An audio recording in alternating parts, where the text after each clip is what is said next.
A arte pode ser imaterial como uma ideia, uma luz, o ar ou um gás. A arte se reafirma como algo mental. Michelangelo afirmava no século XVI que o pintor pinta com o cérebro, não com a mão. E é atribuída a Leonardo da Vinci a afirmação de que a pintura é uma coisa mental. Segundo Leonardo, os artistas plásticos deveriam ser colocados no mesmo patamar dos poetas, dos filósofos, dos cientistas. Tal concepção evoluiu e no desenrolar da história da arte, a posição dos pintores ganhou outros significados, mas sempre reafirmando o caráter intelectual da obra de arte.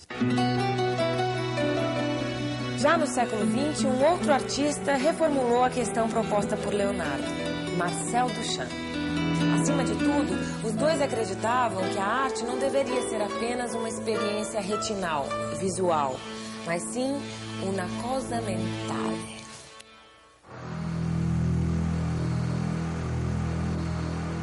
No trabalho Roda de Bicicleta, Duchamp se apropria de dois elementos do cotidiano que não são frutos do trabalho do artista. Esses objetos prontos, associados por um artista, ganham o status de obras de arte. Duchamp pretendia levar o espectador à reflexão. Questões como o que é arte? Qual o papel da arte? Quem é ou não o artista? Foram suscitadas por ele, que pretendia que o objeto em si não fosse arte, e sim nossa reflexão sobre ele.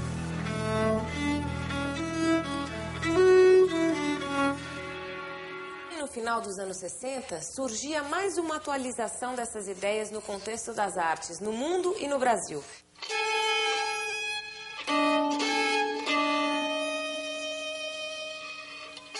Em oposição aos procedimentos tradicionais dominantes no círculo aceito das artes, todo um grupo de artistas lançava a mão de recursos e meios como fotografias, slides, cadernos, livros de artista, cartões postais, televisão e Super 8, carimbos, xerox.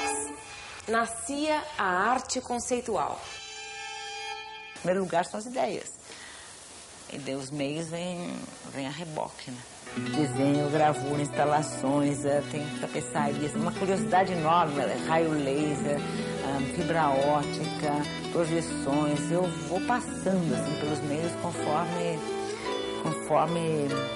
eles estão à minha disposição, conforme eu tenho oportunidade, ou conforme a minha curiosidade me leva a ele.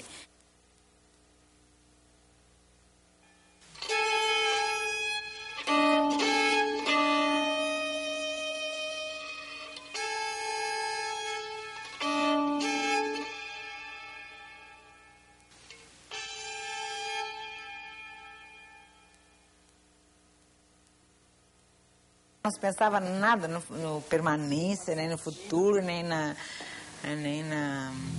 obra de arte para museus, né?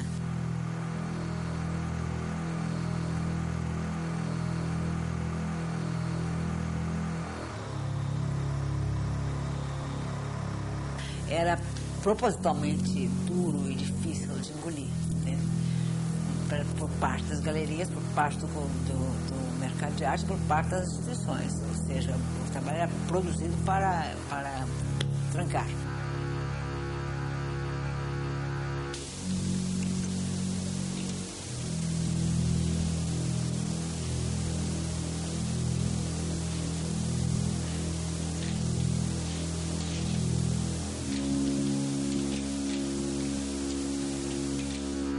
Não havia produto, se havia era um processo, se havia era uma coisa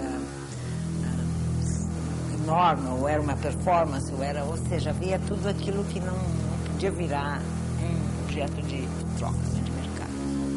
E havia mesmo uma hostilidade parte a parte, assim, que depois fica adocicada e muda nos anos 80, muda as relações, né? A realização, o fazer, mas se é que posso chamar isso de fazer, né? E o pensamento crítico estavam bastante mesclados, né? Pudim, arte brasileira. 2 xícaras de olhar retrospectivo. 3 xícaras de ideologia. Uma colher de sopa de École de Paris. Uma lata de definição temática gelada e sem soro. Uma pitada de exacerbação da cor. Um índio pequeno ralado. Uma das formas mais inovadoras, surgida na época do conceitual, foi a arte postal. Criou-se uma rede mundial de comunicação capaz de atingir todos os territórios, inclusive os proibidos na época, situados atrás do Muro de Berlim. Contrapunha-se a todo o sistema das artes, dificultando o trabalho dos galeristas e dos museus e obrigando os críticos a repensarem sua atuação. A arte postal nos anos 70 foi muito revolucionária, eu acho. Eram coisas portáteis, o vídeo também era assim.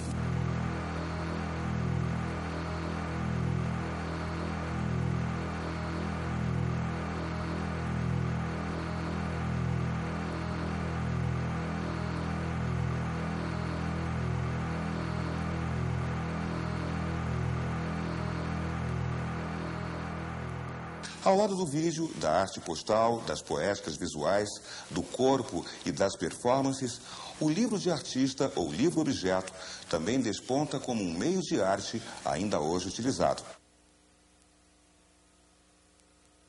Exploram as especificidades de um livro, como a serialidade das páginas e o tempo próprio da exploração de cada leitor, e muitas vezes se convertem em esculturas portáteis, podendo substituir as exposições. No período conceitual foi o período em que eu, coincidentemente, havia perdido a fé na pintura que eu fazia antes e enveredei por uns caminhos mais ligados à produção de imagens gráficas e por outros tipos de suporte.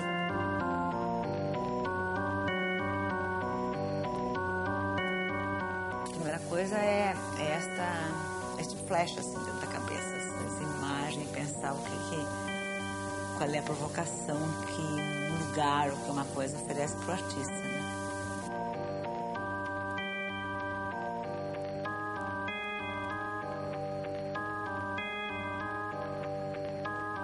O projeto, no meu caso, é essencial, como esse processo, né, inteiro de transformações até o resultado que me parece que chega perto daquela imagem mental que eu tinha e que talvez se vá modificando durante o próprio processo. O planejar também não significa assim que eu planejo e pá, o resultado é igualzinho ao planejado. Não, no meio do percurso, e aí entre as interferências do meio, do lugar, as coisas se transformam e você vai adicionando. Agora, como é que eu vou chegar naquela transformação? Então, aí tem um caminho de desenho, de geometria, de soluções, até que eu entendo como ela pode existir, como ela pode ser construída. A perspectiva apareceu para mim como um instrumento para produzir distorções, para produzir formas, visualidades impossíveis, paradoxais, oblíquas. Na verdade, o que o artista sempre faz é interrogar, né? A gente tem só perguntas.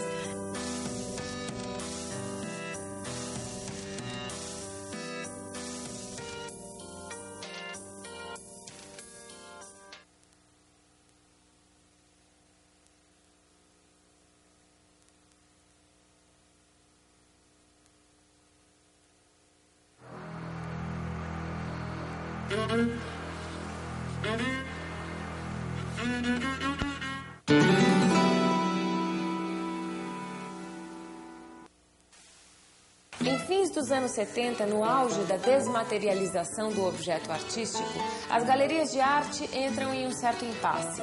Como vender ou o que vender?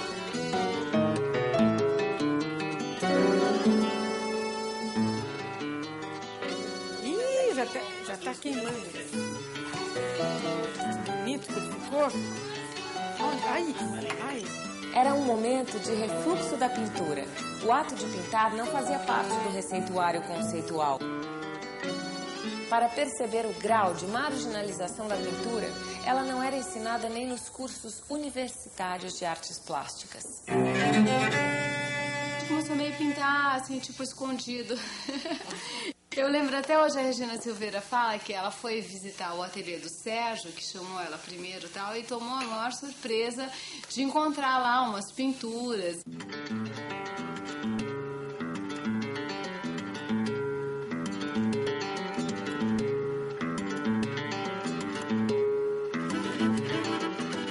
A gente achou que a pintura, na verdade, ainda tinha várias possibilidades que podiam ser exploradas, que não tinham sido trabalhadas ainda, que poderia ser um meio, além de todos os outros meios que a gente estava experimentando.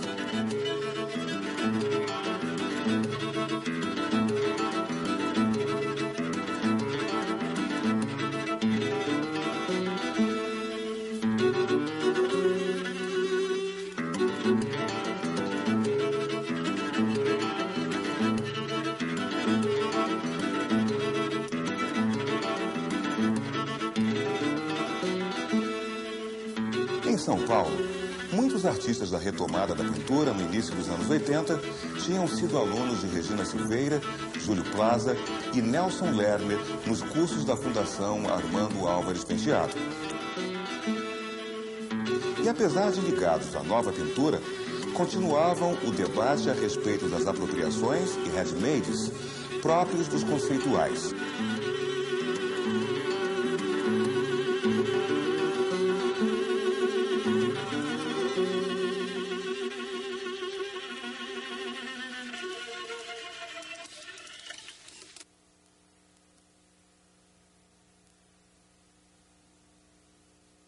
Em compensação, o grupo carioca que retoma a pintura foi mais crítico em relação aos artistas ligados à vertente conceitual, que consideravam excessivamente cerebrais e herméticos.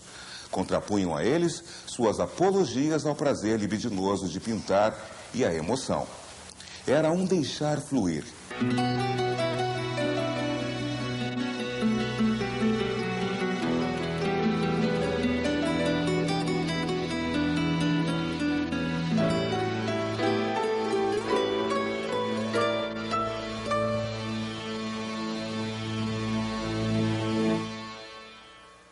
Esse ideal do deixar fluir era uma coisa muito carioca, de prazer da pintura.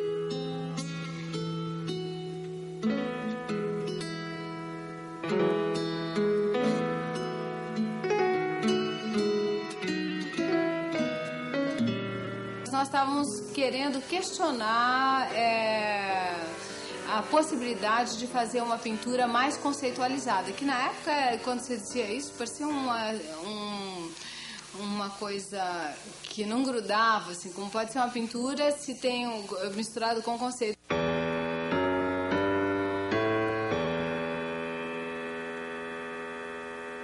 Mas essa diferença não impediu que cariocas e paulistas se reunissem na exposição Como Vai Você, Geração 80, no Parque Lage, no Rio de Janeiro, em 1984. Mas nós éramos os paulistas, apesar do Leonísio ser cearense. Era um frufru de egos desvairados e mais um espírito de festa totalmente carnavalesco, com coisa carioca, assim. Essa revitalização da pintura foi a tendência dominante internacionalmente nos 5 primeiros anos da década de 80, em diversos países, em diferentes situações culturais.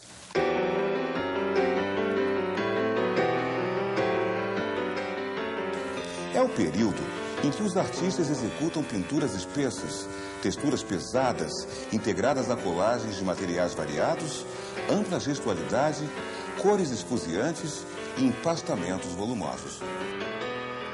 Para o público à procura de belos objetos e para um mercado de arte que se expandia, os benefícios dessa nova tendência eram evidentes e ela foi bem recebida e estimulada pelas galerias, ganhando força no país, onde afirmou-se rapidamente.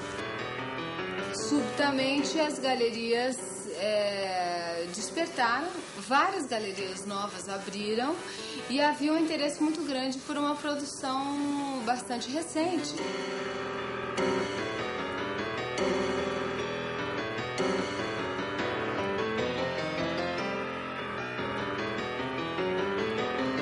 No início dos anos 80, um fenômeno nada artístico altera o cenário das artes. É o interesse da mídia pelas personalidades do mundo da pintura.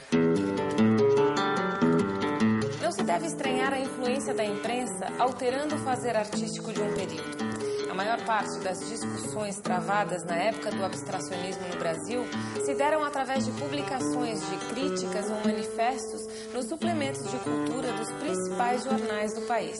Diferentemente, nos anos 80 não foram os debates sobre as artes plásticas que predominaram nos cadernos de cultura, e sim um certo mundanismo em torno das personalidades. Roupas, opiniões diversas, preferências sexuais e políticas passam a dividir espaço com a crítica de arte. Era uma época que artes plásticas estava na moda. Era comum que a primeira página fosse de artes plásticas. E junto com o assunto da geração 80, a mídia foi completamente eufórica.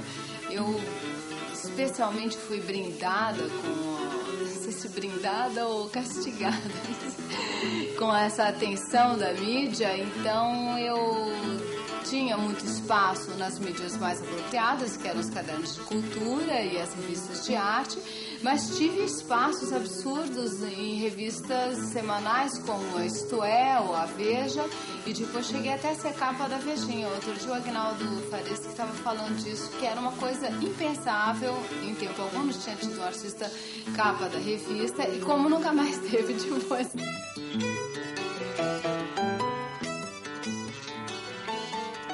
O status de quase estrela pop não altera a importância de seus trabalhos, mas é evidente que a exposição excessiva na mídia e a inserção precoce e frenética de suas obras no mercado da arte deixam marcas profundas e características no trabalho de muitos desses artistas. Bom, para mim foi bom na época, mas é relativamente questionável, porque eram pessoas realizando seus primeiros trabalhos. E muitas vezes, infelizmente, fica evidente com o passar dos anos que o trabalho não estava pronto, né? Mas não foram só as galerias e a mídia que tiveram um papel importante na retomada da pintura. Nessa época, começa a ganhar destaque também a figura do curador. Houve uma mudança no conceito da curadoria.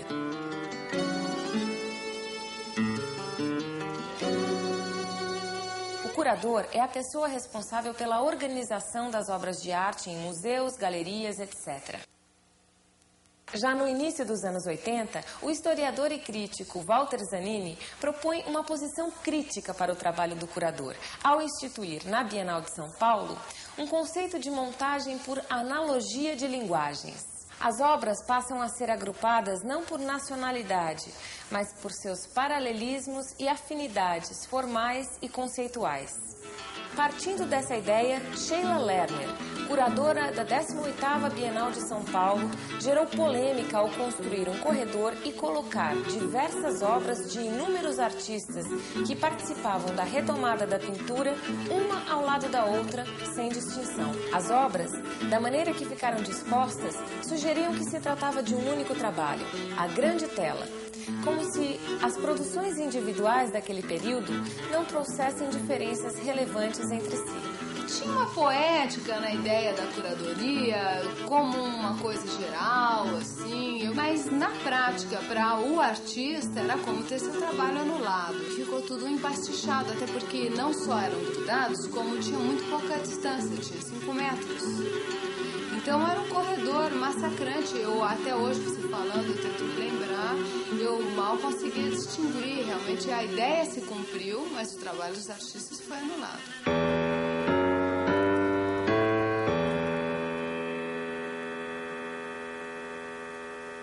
Esse é um dos primeiros momentos em que a curadoria tenta transformar criticamente a obra dos artistas, tendência que se tornaria frequente naquela década e na posterior. Por serem muito jovens, eu acho que na época os artistas da Casa 7 mal tiveram como discutir isso. Afinal, você está sendo convidado, supõe-se que você vai aceitar a regra que está sendo colocada. Mas eu vi, como eu estava na montagem, eu vi diversas vezes artistas mais importantes e famosos como o Docupil, e ele ia lá e tirava. De noite a Sheila ia e voltava. No outro dia ele ia e tirava, até que ele disse, se você não me der uma sala separada, eu saio da exposição de... E ele era um grande nome e teve a sua sala. Mas foi uma briga quase física, gente. Eu ouvi os berros de longe. Fofoca, é isso, né?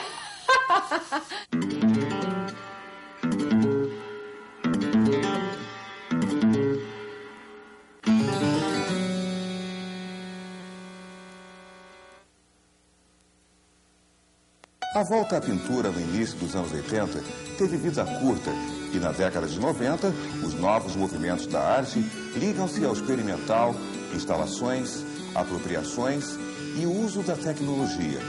Porém, a pintura como meio da expressão artística nunca foi inteiramente abandonada e a década de 80 foi um momento marcante da reafirmação desse meio. Um outro aspecto da pintura dos anos 80 foi a arte na rua, movimento contraditório que levou a consequências surpreendentes o desejo de integrar arte e vida. É engraçado, acho que tinha um espírito, assim, acho que mais que a qualidade das obras, sendo crítica, assim, tinha um espírito muito curioso, muito legal, com alguns artistas mais prontos, deixando um trabalho realmente de peso e outros artistas ensaiando, assim.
Mostrar, demonstrar, convocar, inventar linguagens para dizer aquilo que você viu, vislumbrou, vai codificar com códigos artificiais, mas que permitem que o outro veja também.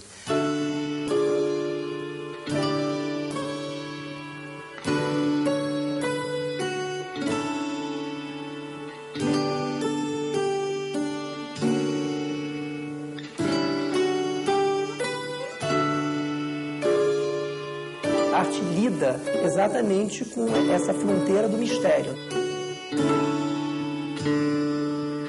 Essa zona que eu acho que a maioria das pessoas não ousam muito, vamos dizer, meter a mão ou avançar naquela direção. Palatinic é um pioneiro da relação arte e tecnologia no Brasil e provavelmente um dos pioneiros do mundo, né? Então daí a sua importância. Em 51 ele faz o cinecromático, que é o primeiro objeto em que se realizou essa dobra entre arte e tecnologia. Ele consegue entender perfeitamente que a arte moderna trata de não representar. E é isso que vai permitir que ele faça essas máquinas. uma máquina que consegue ter dentro dela os elementos de criar uma pintura. Mas uma pintura como? Não mais através do pigmento, da cor química, que nós estamos acostumados ao longo da história da arte, né? Que é uma história basicamente vinda da Renascença, da pintura tal como a gente conhecia no modernismo, uma pintura de cor química. E ele vai passar a trabalhar com a noção de cor-luz. Ele vai lidar com os elementos básicos da pintura, que são a forma e a cor. Então, quando ele chega nesses elementos básicos, ele entende que isso pode ser informação pura. Você pode ter informação só a partir da forma e da cor. O quadro é estático. Qualquer alusão a movimento ou a tempo é ilusório. Um cavalo parado está com a pata assim. Um cavalo correndo é assim. Naquilo que eu estava fazendo, havia o tempo, porque a sequência da projeção levava tempo. Né? E o movimento era real. Havia movimento. Eu mandei para a Bienal e foi recusado. Porque os críticos acharam que isso não é arte, não era pintura, não era desenho, nem gravura, nem escultura. Então, eu não sabia o que era e fui recusado. E eu acho que essa recusa da Bienal é muito interessante, porque ele é recusado porque ele não se enquadra em nenhuma das categorias tradicionais de artes plásticas. Quer dizer, ele não é desenho, não é pintura, não é escultura, não é gravura. O que é aquilo? Objeto. Uma coisa que ninguém sabia lidar muito bem com aquilo. Ele está trabalhando com a mesma questão que vai surgir pouco depois do neoconcreto, que é a tentativa também de trabalhar com a noção de tempo dentro do objeto plástico, só que agora não enquanto movimento, mas enquanto o tempo expressivo da singularidade.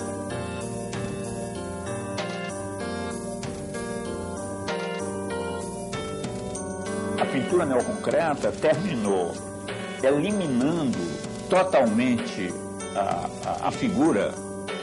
Os quadros da Lígia, por volta de 58, 59, não é só que não tem figura, são alguns quadrados inteiramente pretos, pequenos assim, com uma linha em cima, no contorno, ou no alto, ou do lado.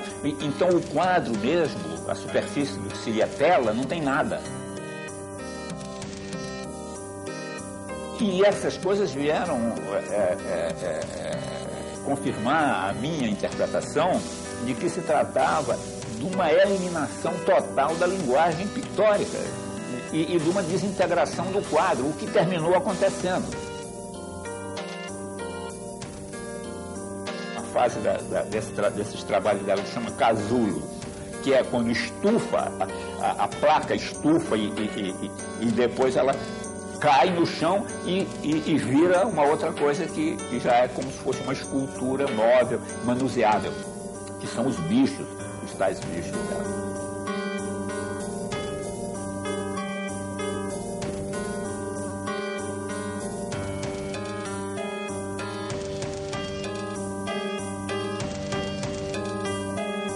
Eles defendem a ideia, literalmente a ideia, de que a obra de arte não deve estar separada do mundo, mas sim deve integrar-se a ele.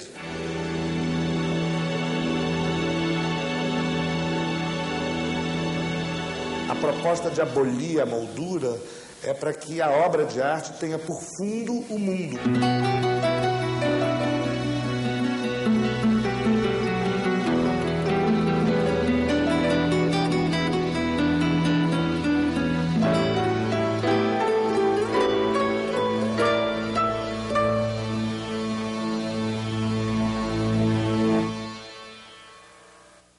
Na mesma medida, eles propõem o fim do pedestal ou da base na escultura, porque a escultura deve ter também, deve se inserir no espaço real.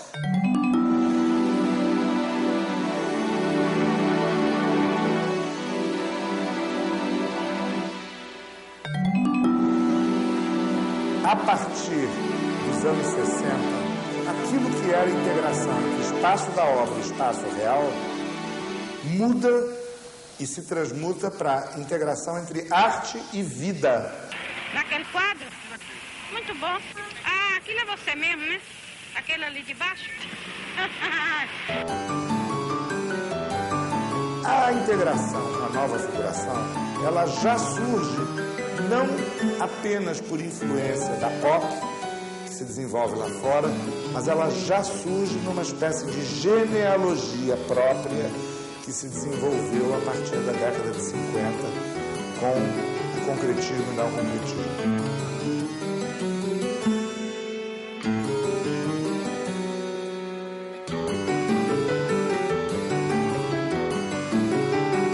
À medida que você pode ir mexendo, você começa a usar a sombra para fazer desenho. Então, cada um que chega aqui pode fazer essa expressão ficar terrível ou ficar benigna, só com um problema de jogo de luz e sombra.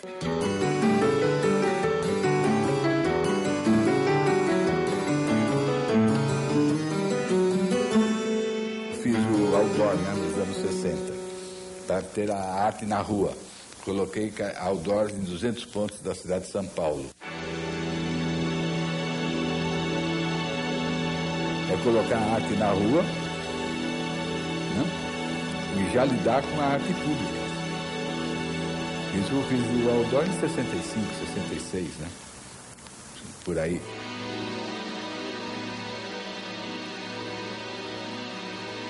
No começo dos anos 60, há minha série de apropriações, no qual eu me apropriava dos objetos.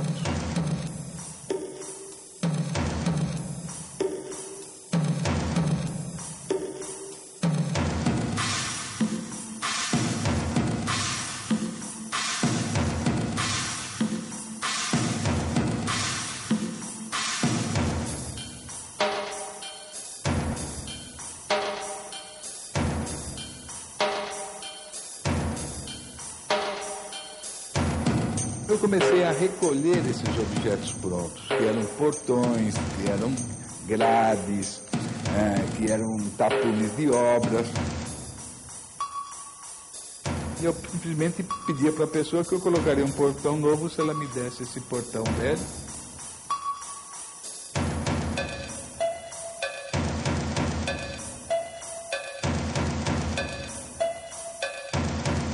E assim começou o meu trabalho de apropriação.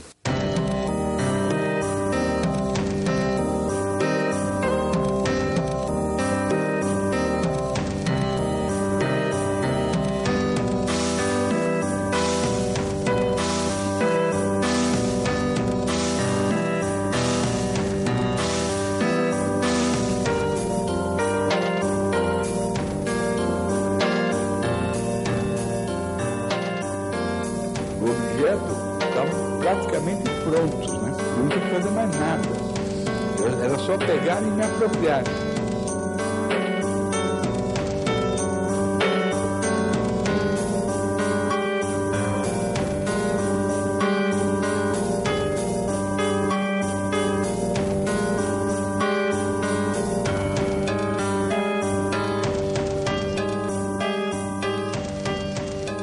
Objeto, para mim, seria exatamente uma expressão plástica que busca exatamente estar no limite das coisas.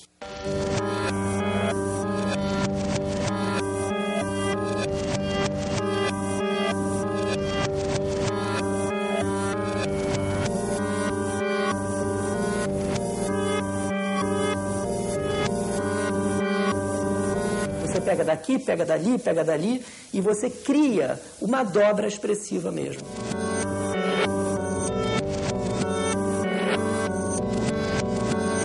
Ele preenche exatamente esse lugar em que a pessoa pode pegar, de repente, um elemento que é da escultura, pode pegar um elemento que é da música, que você pode, sei lá, trabalhar numa instalação com som, você pode pegar um elemento que é do cinema. Isso que eu acho riquíssimo na história das artes plásticas. Talvez seja de todas as artes a que mais se permitiu abrir para todos os outros campos.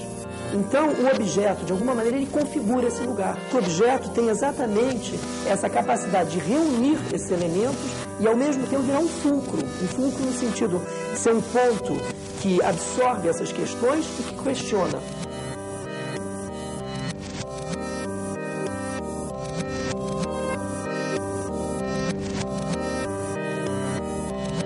Eu gosto muito das ideias paradoxais. Eu acho que o objeto, ele estabelece um paradoxo. Entendeu? Ele ao mesmo tempo que ele é uma resposta, ele é uma pergunta.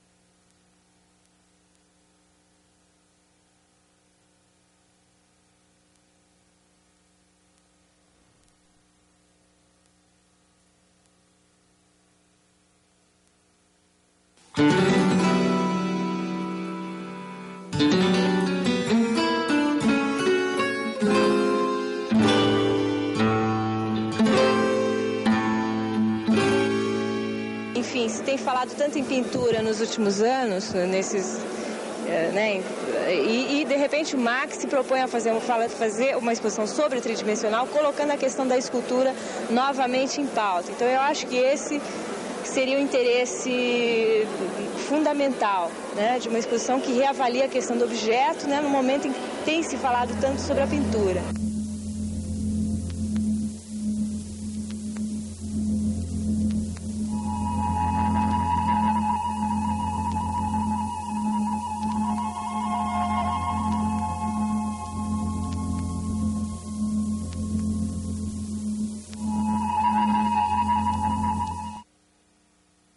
Objeto é assim, qualquer coisa, uma garrafa, uma lata, um tijolo, o lápis, né, são objetos. Mas eu falava, puxa, nesse objeto está escondido alguma coisa, assim, além do uso que a gente faz natural com ele, deve ter ele pode ser outras coisas, né? Comecei a pensar assim. Olha, o papel higiênico serve para limpar a bunda, o lápis serve para escrever, o aspirador serve para limpar a casa, né?